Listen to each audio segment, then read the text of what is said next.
స్వర్ణోదయ దీప్తిం అఖిల భువన చైతన్య ప్రసారం. నమస్కారం, మన ధర్మం కార్యక్రమానికి స్వాగతం. ఇవాటి మన ధర్మం కార్యక్రమంలో మన ధర్మ సందేహాలను నివృత్తి చేసేందుకు మనతో పాటు ఉన్నారు ప్రముఖ ధర్మశాస్త్ర నిపుణులు బ్రహ్మశ్రీ డాక్టర్ కాకునూరి సూర్యనారాయణ మూర్తి గారు. గురుగారు నమస్కారం అండి. నమస్కారం అమ్మా. గురుగారు, ఇవాటి మన ధర్మం కార్యక్రమంలో మొదటి ధర్మ సందేహం ఏంటంటే, శ్రీమద్ రామాయణంలో సీతారాముల వారి కళ్యాణం ఘట్ట దగ్గర నుంచి నేటి కాలంలో వివాహ పరంపరగా సాగుతున్నటువంటి ఆ ఆచార వ్యవహారాల ప్రత్యేకత ఏంటో తెలియజేస్తారా? ఒకటే అమ్మాయి, వివాహం అనగానే 3 సందర్భాలనే గుర్తుపెట్టుకుంటున్నారు అందరూ కూడా. ఒకటి జీలకర్ర బెల్లం, 2 తాళి కట్టడం, 3 తలంబ్రాలు. ఈ 3 అయితే వివాహం అయిపోయింది అన్నట్టుగా మాట్లాడుకుంటూ ఉన్నారు. సినిమాల కారణంగా కూడా తాళి కట్టేస్తే పెళ్ళైపోయింది, ఇది పెళ్ళి అయినట్టు కాదు. భారతీయ శిక్షాస్మృతి, ఇండియన్ పీనల్ కోడ్ చట్టం కూడా తాళి కడితే పెళ్ళైపోయింది అన్నదాన్ని అంగీకరించదు. అగ్నిహోత్రుడి సాక్షిగా అన్న మాట కూడా ఉండాలి. సఖా సప్తపదా భవ సఖాయౌ సప్తపదా బభూవ, 7 అడుగులు కలిసి నడిచారు అన్న మాటనే ఇండియన్ పీనల్ కోడ్ చట్టంలో వివాహమైంది అని అంగీకరిస్తుంది. మర్కంటేల వ్యాపార న్యాయశాస్త్రంలో ఆస్తి గురించి ఒకరు వేసిన ఒకానొక కేసులో ఇలా తాళి కట్టాడు, ఆ అబ్బాయికి అనారోగ్యం కలిగింది, ఆస్తి అంతా అమ్మాయికి రావాలి అంటూ వ్యాజ్యం వేస్తే ఆ కేసు కొట్టివేశారు. తాళి కట్టినంత మాత్రాన వివాహమైనట్టు కాదు, అగ్ని సాక్షిగా 7 అడుగులు వేయాలి. సీతారాముల కళ్యాణోత్సవానికి, ఈనాటి కాలంలో జరిగే కళ్యాణోత్సవానికి ఏం నేర్చుకోవాలి ఆ కళ్యాణం నుంచి మనమంతా కూడాను అంటే, శివధనస్సు ఎక్కువ పెడితే జనకుడు సీతను ఇస్తాడు అని రాముడికి తెలియదు. వీరుడు కనుక ధనుస్సు చూచి మోహంతో ఎక్కువ పెట్టే ప్రయత్నం చేశాడు. అది భంగింపబడగా, భేదింపబడగా విషయం తెలిసిన తదుపరి, ఇది నాకు తెలియదు, మా నాన్నగారితో మాట్లాడండి అన్నాడు. వివాహాలు పెద్దలు చెయ్యాలి. ఇదిగో ఈ వృత్తాంతం చెబుతుంది. శ్రీరామాయణంలో వైదర్భి, కుషుడు అనే దంపతుల కుమారుడు కుశనాభుడు. అతడికి 2 కుమార్తెలు. అష్టదిక్పాలకులలో ఒకడైనటువంటి దేవుడు వాయుదేవుడు ఆ అమ్మాయిలను నేను దేవతను వివాహం చేసుకుంటాను అని అడిగితే, మీరు మాతో ఇలా మాట్లాడకూడదు, వివాహాలు పెద్దలు చేస్తారు, మీరు వెళ్ళి మా నాన్నగారితో మాట్లాడండి అన్నారు ఆ 2 అమ్మాయిలు. ఇది సంస్కృతికి ప్రతీక, శ్రీరామాయణం చెప్పే బోధ. తండ్రి గారైన కుశనాభుడు ఆ 2 బ్రహ్మదత్తుడు అని అతడి ఇచ్చి వివాహం జరిపిస్తాడు. ఈనాటి కాలంలో అమ్మాయి కావచ్చు, అబ్బాయి కావచ్చు, పరస్పరం ఇష్టపడడంతో మేము ఇష్టపడ్డాం, మేము పెళ్లిళ్ళు చేసుకుంటున్నాం, మీరు చక్షింతలేయండి అంటున్నారు. కాబట్టి ఆ ఇబ్బందులు, ఆ వివాహాంతరం వచ్చే గొడవలు వాళ్ళిద్దరే ఎదుర్కోవాల్సి వస్తుంది. ఇయం సీత మమసుత సహధర్మచరీతవ, అడవికి వెళ్ళాలి అంటూ కైకేయి రాముడి కోసం మాత్రమే వరం అడిగింది కనుక రాముడు నేనొక్కడినే అడవికి వెళతాను అని సిద్ధపడగా, సీత వచ్చి వాదించి, మా నాన్నగారు నన్ను నీ చేతికి అప్పగించిన సమయంలో నీడవలి నడిచేది అని అన్నాడు. ఛాయే వానుగత సదా, నీ వెనుక నీడలాగా నేను ఉండాలి అంటూ మా నాన్నగారు కన్యాదానం చేసే సమయంలో చెప్పారు కనుక నేను నీ వెంటే అంటూ నడిచింది. ఇది సీతారామ కళ్యాణంలో మనం నేర్చుకోవాల్సిన అంశం. ఈనాటి కాలంలో భర్త ఏం చేసినా ఎలా ఉన్నా అనుసరించే ఇల్లాండ్రు నెమ్మదిగా తగ్గుతున్నారు.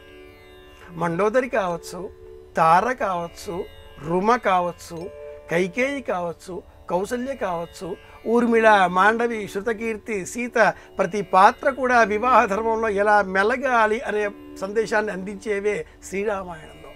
ఈనాటి కాలం యువతరం ముఖ్యంగా వివాహం చేసుకునే సందర్భంలో సీతారాములను మనస్సులో నిలుపుకోవాలి.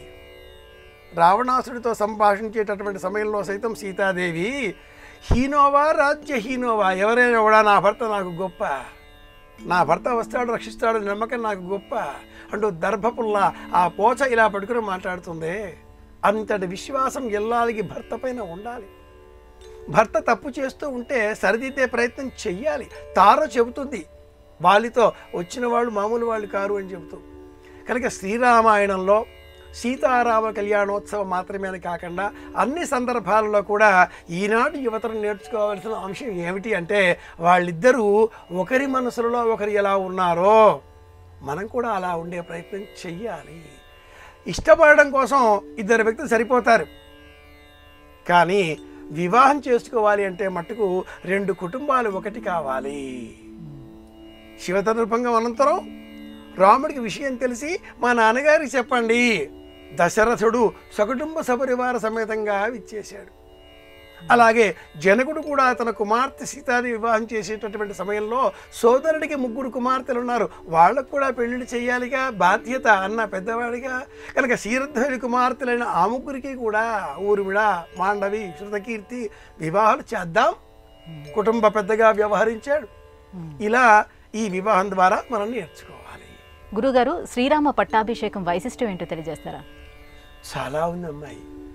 ఎందుకంటే దశావతారాలలో కానీ ఇంకా ఏదైనా సందర్భాలలో సీతారాముల కళ్యాణోత్సవం కావచ్చు, పార్వతీ పరమేశ్వర కళ్యాణం కావచ్చు, ఇతర దేవీ దేవతాకంగా చేసేటటువంటి ఉత్సవాలు కావచ్చు, బ్రహ్మోత్సవాలు కావచ్చు, సందర్భం ఏదైనా పట్టాభిషేకం అనేటటువంటి కార్యక్రమాన్ని కేవలం శ్రీరామచంద్ర ప్రభువుకే ఏర్పాటు చేస్తుంది సనాతన వైదిక సంప్రదాయం. ఈ క్రమంలో మనం గమనించే అంశం ఏమిటి అంటే రాజా రామచంద్రకి జై అని అంటూ ఉంటాం. ఒక్క ప్రభువు రాజా రామచంద్రుడు మాత్రమే చక్రవర్తి, మనో సామ్రాజ్యానికి చక్రవర్తి. ఆ స్వామికి బ్రహ్మోత్సవాలలో అంతర్భాగంగా నవమి నాడు సీతారాముల కళ్యాణోత్సవం చేయడం కేవలం ఉత్సవాలలో అంతర్భాగంగా మాత్రమే. శ్రీరామాయణం ప్రకారంగా వారి కళ్యాణం నవమి నాడు జరగలేదు. పాడ్యమి మొదలుగా నవమి వరకు నిర్వహించేటటువంటి ఉత్సవాలలో అంతర్భాగంగా కళ్యాణం దశమి నాడు మహాసామ్రాజ్య పట్టాభిషేకం. పట్టాభిషేకంలో చురిక ధరించి పాదరక్షలు కాలికి వేసుకొని ఛత్రము శిరస్సు పైన వింజామరలు సోదరులు వీస్తూ ఉండగా చేతికి రాజముద్రికను ధరించి కిరీటధారి అయి కూర్చునేటటువంటి అవకాశం ఆ కళ్యాణోత్సవం తదుపరి కేవలం రాజా రామచంద్రుడికే. అది చైత్ర శుద్ధ దశమి. ఆ రోజున పట్టాభిషేక ఉత్సవం అనే కార్యక్రమాన్ని మహావైభవంగా భద్రాచలం ఇతర దివ్యక్షేత్రాలలో నిర్వహిస్తూ ఉంటారు. మనోసామ్రాజ్యానికి చక్రవర్తి రాజా రామచంద్రుడు. ఇలా మనం ఆలోచన చేయాలి. గురుగారు, ఇక మరో సందేహం ఏంటంటే నవగ్రహాలు కూడా రుచులు అనేవి ఉంటాయా? ఇలా నవగ్రహాలకు తీపి, కారం వంటి రుచులు ఉన్నట్లుగా తెలియచేయటంలో ప్రయోజనం ఏంటి? గ్రహాల అనుగ్రహం పొందాలి అంటే మనం తీసుకునే ఆహారాన్ని నియంత్రణలోకి తెచ్చుకోవాలి. వ్యవహారము, ఆహారము, విహారము ఈ 3 కూడా నియంత్రణలోకి రావాలి అంటే రుచుల సంగతి తెలియాలి. సూర్యునకు కారం, శనికి చేదు, బుధుడికి వగరు, గురువుకు తీపి, శుక్రుడికి పులుపు, ఇలా ఈ గ్రహాలన్నిటికీ చంద్రుడికి ఉప్పు. ఎందుకు ఇలా రుచులు ఏర్పాటు చేశారు అంటే జాతక చక్రాన్ని అనుసరించి ఏ గ్రహాల అనుగ్రహం తగ్గుతుందో ఆ గ్రహాలకు అనుకూలంగా చెప్పబడ్డ ఆ రుచిగల పదార్థాలను దానం ఇవ్వడం, ఆహారంగా స్వీకరించడం, ఇలాంటి చర్యలు చేపట్టడం ద్వారా మన దేహంలో సమతౌల్య స్థితిని సాధించవచ్చు, ఆరోగ్యం పొందవచ్చు. ఆరోగ్యాన్ని పొందేటటువంటి క్రమంలో కుజుడి అనుగ్రహం బాగోలేదా, చతుర్థంలో, అష్టమంలో, సప్తమంలో కుజదోషం ఉందా, అలాంటప్పుడు కారంతో కూడుకున్న పదార్థాలను ఇతరులకు దానమిద్దాం. అలాగే వైవాహికపరమైన చిక్కులలో గురుగ్రహం అనుకూలంగా లేదా, అలాంటప్పుడు తీపి పదార్థాలను శుక్రవారం నాడు ఇతరులకు అందజేద్దాం. గురువు గురించి తీపి కదా. ఇలా ఆయా గ్రహాలకు సంబంధించినటువంటి ఈ రుచులను గ్రహాలకు ఇలా ఏర్పాటు చేయడంలో జ్యోతిష శాస్త్రం సాధించే ప్రయోజనం ఒక్కటే, మన ఆరోగ్యాన్ని సక్రమ పద్ధతిలో మనం పొందేటటువంటి ఏర్పాటు చూడడం, బోధించడం. గ్రహాల అనుగ్రహం పొందే నిమిత్తంగా వివిధములైనటువంటి పదార్థములను దానమివ్వడం, ఆయా పదార్థాలకు సంబంధించిన రుచులను స్వీకరించడం, ఆయా ధ్వనులు ఉండేటటువంటి మంత్రాలను జపం చేయడం, ఆయా వర్ణాలకు అన్నట్టు గ్రహాలకు వర్ణాలు కూడా ఉన్నాయి. గురువుకి పసుపు, శుక్రుడికి తెలుపు, రవికి ఎరుపు, శనికి నీలం రంగు. ఆయా గ్రహాలకు సంబంధించిన ఈ రంగులలో ఉండే దుస్తులు ధరించడం, అలాగే ఆయా రంగులలో ఉండే దుస్తులను దానం ఇవ్వడం, ఆదాన ప్రదానాల ద్వారా గ్రహాల అనుకూలతను సాధించే నిమిత్తమే ఈ విధమైనటువంటి రుచులు, అలాగే వర్ణాలు ఇవన్నీ కూడాను. గురువుగారు, ఇక మరో సందేహం ఏంటంటే శుభ అశుభ కార్యాలలో మనం దర్భలను ఎక్కువగా వాడుతూ ఉంటాం కదా, ఏంటి ఈ దర్భకు ఉన్నటువంటి ప్రత్యేకత? దర్భ ఎటువంటిది అంటే యద్దర్భైరప ఉత్పునాతి యా ఏవమేధ్యా యజ్ఞా స్వదేవ ఆపహ తాభిరేవైనా ఉత్పునాతి. దర్భ అన్నింటినీ పునీతం చేస్తుంది, పవిత్రం చేస్తుంది అంటుంది ఆర్ష విజ్ఞానం. దర్భ ఏమిటి? తస్య పర్ణమచ్ఛిద్యత తత్పర్ణో భవతు. అనేక వైదిక సంబంధ మంత్రాలలో దర్భ పుట్టుక చెప్పబడి ఉంది. 2 కథలు ప్రధానంగా పౌరాణికంగా, ఒకటి మిత్ర సంహితంగా, ప్రభు సంహితంగా వేదం తెలియజేస్తాయి. పూర్వం రాక్షస సంహారం చేసేటటువంటి సమయంలో వరాహావతారాన్ని ధరించినటువంటి ఆ శ్రీమన్నారాయణమూర్తి హిరణ్యాక్ష సంహారం అనంతరం శరీరాన్ని ఒక్కసారిగా విదిలించడంతో ఆ జూలులో నుంచి వెలువడినటువంటి కొన్ని పుంజములు ఇలా నీటిలో పడి దర్భలుగా జన్మించాయి అని మనకు పురాణం చెబుతుంది మిత్ర సంహితంగా. అలాగే వైదికంగా ఇంద్రో వృత్రమహన్న సోపహ అభ్యమ్రియత తాసాం యన్మేధ్యం యజ్ఞయగం సదేవమాసీతు తే దర్భై అప ఉత్పునాతి. దర్భా ఏంటంటే వృత్రాసుర సంహారం చేసేటటువంటి సమయంలో అతడి రక్తపు బిందువులు నీటిలో పడి అందులో నుంచి ఈ దర్భ పుట్టింది. ఈ కథల ద్వారా ఏం చెప్పదలుచుకున్నాయి అంటే, ఈ కథలు మనకు నీరు భూమి మిశ్రమం ద్వారా ప్రత్యేకమైనటువంటి చంద్ర సూర్య కిరణాల సంపుటితో విశేష శక్తి గల ఈ దర్భ సూర్యుడి నుంచి వచ్చేటటువంటి అతి నీలలోహిత కాంతిని నిరోధించగలుగుతుంది. ఈ దర్భ 10 రకాలు. వశిష్ఠ దర్భ, విశ్వామిత్ర దర్భ. ఇలా ఈ రెండింటిలో విశ్వామిత్ర దర్భ తీవ్రమైనది. పూర్వం ఈ కౌరవులు పాండవులు రాజ్యాల ఆ కాలాల అనంతరం యదువంశమంతా కూడా అంతరించిపోయేటటువంటి చివరి కాలంలో ఎలా అంతరింపజేయాలి? కృష్ణుడు చేసిన ఆలోచనలలో ద్వారక సముద్రం చివర, ఆ సముద్రంలో నీటి నురగల ద్వారా వచ్చిన దర్భను యాదవులంతా ఒకరి శిరస్సు పైన ఒకరు మోది అలా ఆ అంతంగా లేక యాదవ వంశానికి అంతంగా అనేటట్లుగా కూడా మనకు భాగవతంలో ఒక కథ వినిపిస్తుంది. గ్రహణాలు అలాంటివి ఏర్పడినప్పుడు, శుభకర్మలు అశుభకర్మలు చేస్తున్నప్పుడు చేతికి దర్భతో ఒక ఉంగరం పెట్టుకుంటే ఆ వ్యక్తి పునీతుడవుతాడు.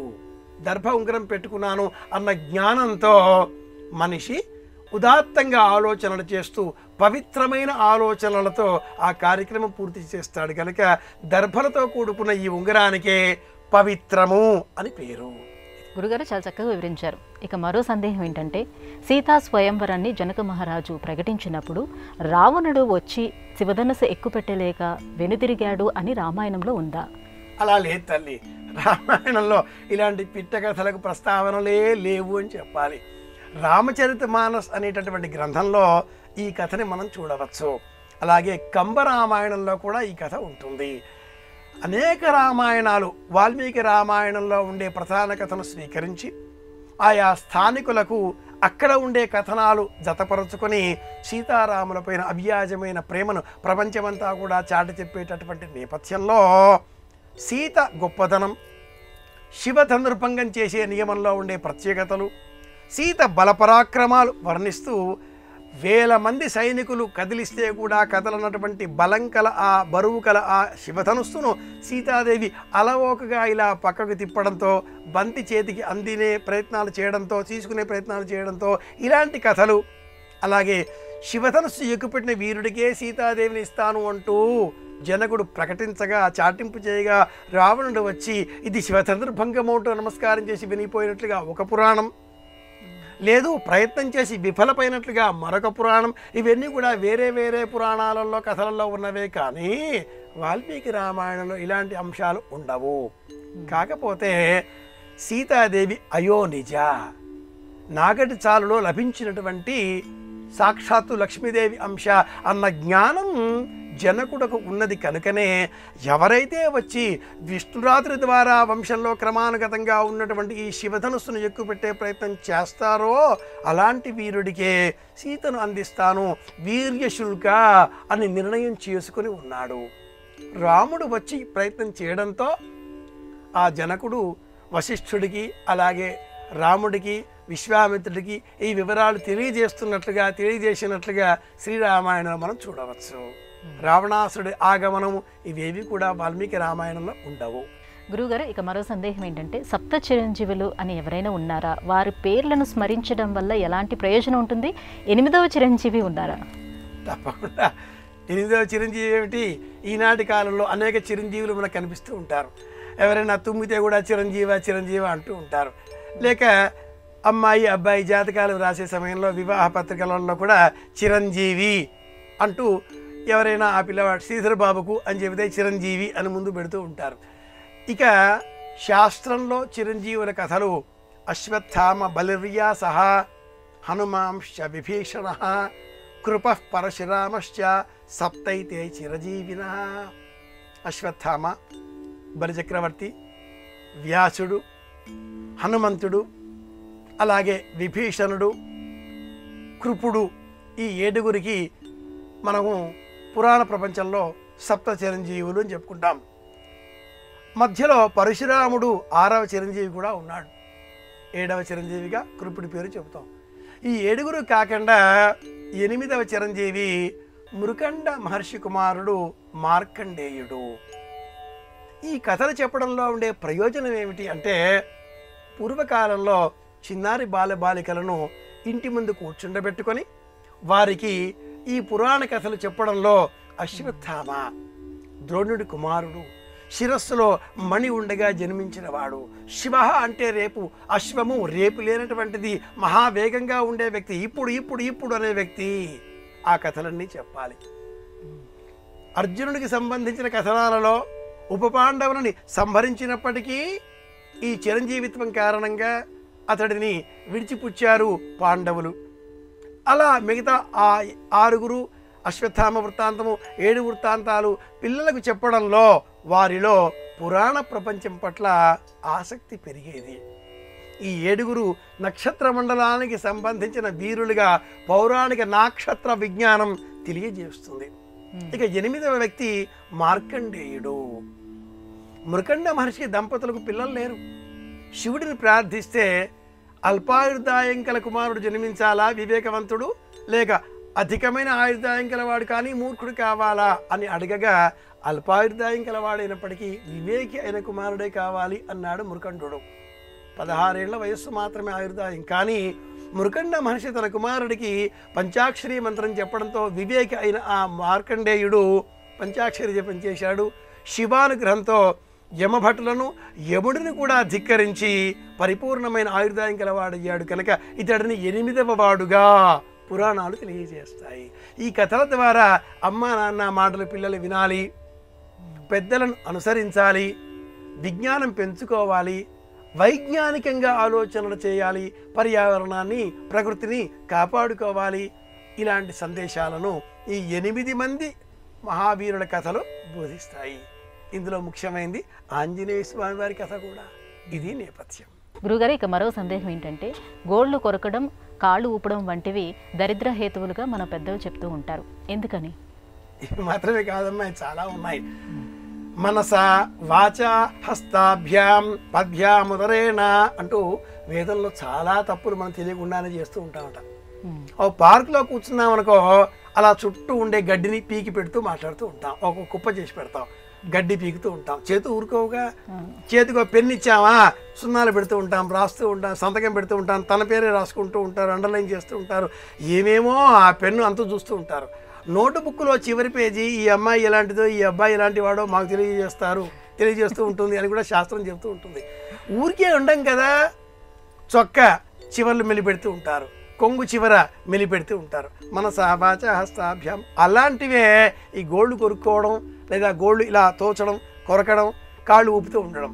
ఈ 2 కాళ్ళు ఇలా ఊపడం మనలో ఉండేటటువంటి శంఖిని అనే నాడి చాంచల్యంగా ఉంది, ఆయుర్దాయం తగ్గిపోతుంది అని చెప్పడానికి ప్రతీక. శరీరంలో నాభిల్ అంటాం కదా, ఆ ప్రాంతంలో ఉండే నాడి శంఖిని, అది కదలకుండా ఉంటే ఆయుర్దాయం పెరుగుతుంది, అందం ఇనుమడిస్తుంది, ఆరోగ్యం పెరుగుతుంది, వృద్ధాప్యం దరిదాపుల్లోనికి రాదు. అలా ఉండాలి అంటే కాళ్ళు ఊపకూడదు, కదిలించకుండా ఉండాలి. ఈ కంటి చివరలలో కూడా ఒక నాడి ఉంటుంది, ధనంజయ నాడి అని చెప్తారు. దేహంలో అనేక రకాల నాడులు ఉంటాయి. కాబట్టే ఇలా ఊరికి కళ్ళు ఆడించకూడదు, శరీరాన్ని ఊరికి కదిలించకూడదు, కాళ్ళు ఊపకూడదు. శరీరంలో మరణించినటువంటి జెమ్స్ అని చెబుతారు, లేదా అణువులు అని చెబుతారు. అణువులు శరీరంలో మృతకణాలు జుత్తుగా గోళ్ళుగా పెరుగుతాయి. మరణించిన తర్వాత కూడా పెరిగేటటువంటి స్వభావం ఉన్న కారణం చేత ఈ గోళ్ళు పెరుగుతూ ఉంటాయి, కేశములు పెరుగుతూ ఉంటాయి. ఈ గోళ్ళని అందుకే కొరకకూడదు. ఉదయం పూట మాత్రమే గోళ్ళు తొలగించాలి. తొలగించడానికి కూడా నిర్ణీత సమయం, నిర్ణీత పద్ధతి ఉంది. ఆ పద్ధతి, ఆ సమయం దాటి ఎప్పుడు కూడా మనం నఖీ శ్యావదతి శ్యావదన్నగ్రదిధిషౌ. సమస్త ధర్మాలకు మూలం వేదం, వేదంలోనే అన్నీ ఉంటాయి. కునఖీ శ్యావదతి. కాబట్టి గోళ్ళు ఎప్పుడు పడితే ఎప్పుడు తీయకూడదు, జుట్టు కూడా ఎప్పుడు పడితే ఎప్పుడు కటింగ్ చేసుకోకూడదు. ఓ పద్ధతి పాడు ఉంటాయిగా అనేవాళ్ళు పెద్దవాళ్ళు. అది అంతా ఆనాటి కాలం అండి.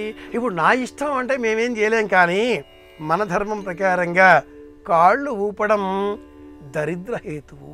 ఎందుకని అలా ఊపే కొద్దీ అదేదో నాడి పాడైపోతుంది, ఆరోగ్యం చెదిరిపోతుంది, ఉన్న డబ్బు కాస్త ఆసుపత్రులకు ఇవ్వవలసి వస్తుంది. ఇది దరిద్రానికి హేతువు కదా. కాబట్టి అనవసరంగా కాళ్ళు ఊపరాదు, గోళ్ళు తొలగించరాదు. ఇవన్నీ కూడా పెద్దలు చెబుతారు. తెలుసుకుని పాటిస్తే ప్రయోజనం పొందవచ్చు. గురుగారు, ఇక మరో సందేహం ఏంటంటే, అజ్ఞాతవాసంలో పాండవులు మారుపేర్లు పెట్టుకొని తిరగడంలో అంతరం ఏంటి? మారుపేర్లు అందరికీ ఉంటాయి. అందరినీ మనం చింటి బంటి అంటే పిలుస్తూ ఉంటాంగా. ఎవరో ఒకతనికి ఇంటి యజమాని పైన కోపం రావడంతో ఒక పెంపుడు కుక్క పిల్లని తీసుకువచ్చి తాను పెంచుకొని ఆ పెంపుడు కుక్కకి ఇంటి యజమాని పేరు చెప్పి, అరే పరశురామూర్తి ఎన్నిసార్లు చెప్పాలరా నీకు అంటూ కుక్కను సంబోధించడంతో ఇంటి యజమానికి ఇలా పిలవడం తప్పు కదా. ఎవరు కూడా కుక్కకి పరశురామూర్తి అన్న పేరు పెట్టరే, అలా తప్పు. కానీ లోకంలో మనం నిక్ నేమ్ అన్న పేరిట పేర్లు మారుస్తూ చెబుతూ ఉంటాం. వాట్స్ ఇన్ నేమ్ అన్నాడు షేక్స్పియర్, కానీ everything is in the name అంటుంది శాస్త్రం. పాండవులు మారుపేర్లు పెట్టుకున్నారు అన్నట్టు సరదాగా కూడా ఒక జ్ఞాపకం తెచ్చుకుంటే, వేటగాడు అనే ఒక సినిమా ఉందనుకుందామండి కాసేపు. అందులో కథానాయకుడు అలా ఒక పులిపిరి పెట్టుకుంటే కొండయ్య అతడి పేరు. పులిపిరి తీసేస్తే అటవీ ఆఫీసరు రాము అయిపోతాడు. పులిపిరిలో మారు పేరు కనిపిస్తుంది కదా, కొండయ్య కాస్త రాము అయిపోతాడుగా. విరాట పర్వంలో పాండవులు వారు మారు పేర్లు పెట్టుకుంటారు. జయుడు ధర్మరాజు పేరు. మనమంతా లోకల్గా కంకుభట్టు అని పిలుస్తూ ఉంటాం. అది కూడా పేరే పిలవడానికి. కానీ వాళ్ళు సంబోధన చేసుకునేటటువంటి సమయంలో జయంతుడు భీముడు, కానీ బృహన్నల వలలుడు కంకుభట్టు అన్న పేరుతో మనం పిలుచుకుంటూ ఉంటాం. కంకుభట్టు పెద్దవాడు ధర్మరాజు, వలలుడు రెండవ వాడు భీముడు వంటవాడు, బృహన్నల అర్జునుడు. కానీ వాళ్ళు పెట్టుకున్న పేరు విజయుడు. తంత్రీపాలుడు దామగ్రంథి సోదరులు, అన్నదమ్ములు. అలాగే అసలు పేర్లు జయత్సేనుడు, జయద్బలుడు. ఇలా జయుడు, జయంతుడు, విజయుడు, జయత్సేనుడు, జయద్బలుడు వాళ్ళు పెట్టుకున్న మారు పేర్లు. ఇలా మారు పేర్లు పెట్టుకొని వాళ్ళు ఏదైనా సందేశం ఇవ్వాలా, వాళ్ళు మాట్లాడుకుంటే వాళ్ళకే అర్థమవుతాయి. ఏం చేసైనా ఈ సంగతిని విజయుడికి తెలియజేసినట్లయితే విజయుడు చూసుకుంటాడులే అంటాడు ధర్మరాజు జయుడు జయంతుడితో. ఇలా మాట్లాడే సమయంలో విజయుడి వల్ల కాని పని తప్పక జయంతుడు చేయగలుగుతాడు అంటే భీముడు. వాళ్ళు పెట్టుకున్న ఆ పేర్ల చేత ఇతరులకు అర్థం కాకుండా సమాచారాన్ని సులభంగా వాళ్ళు చేరవేసుకోగలిగారు. కాబట్టి ఆ పర్వం విరాట పర్వం జయ పర్వంగా మారింది. లౌకికంగా మనం కంకుభట్టు లేదా వలలుడు, బృహన్నల, దామగ్రంథి, తంత్రీపాలుడు ఈ పేర్లతో పిలుచుకుంటూ ఉంటాం. కానీ నిజమైనటువంటి మూలమైన పేర్లు జయుడు, జయద్బలుడు అంటుంది మహాభారతం. నిక్ నేమ్ మారు పేర్లు పెట్టుకోవడంలో ఇంత అంతరార్థం ఉంది అన్నట్టు. ఇల్లాలి పేరు మర్చిపోయిన వాళ్ళు సామాన్యంగా ఆ పేరు జ్ఞాపకం తెచ్చుకోవడం ఎందుకు అని చెప్పేసి పదస్తమానం మారు పేరుతో పిలుస్తూ ఉంటారు. ప్రేమగా పిలుస్తూ ఉన్నారు అని ఆవిడ అనుకుంటుంది. అసలు పేరు మర్చిపోయాడు అన్న విషయం ఆ భర్తకే తెలుస్తుంది. మారు పేరుకి ఇంత బలం కూడా ఉంది. గురుగారు, ఇవాళ మన ధర్మం కార్యక్రమంలో మాకు వచ్చినటువంటి ఈ సందేహాలన్నీ కూడా చాలా చక్కగా నివృత్తి చేసినందుకు ధన్యవాదాలు. కృష్ణార్పణం. ఇది ఇవాళ మన ధర్మం కార్యక్రమం. రేపటి మన ధర్మం కార్యక్రమంలో మళ్ళీ కలుసుకుందాం. నమస్కారం. ఈ కార్యక్రమాన్ని తిరిగి చూడాలనుకుంటే www.youtube.com/ETV Life Spiritual లో చూడవచ్చు.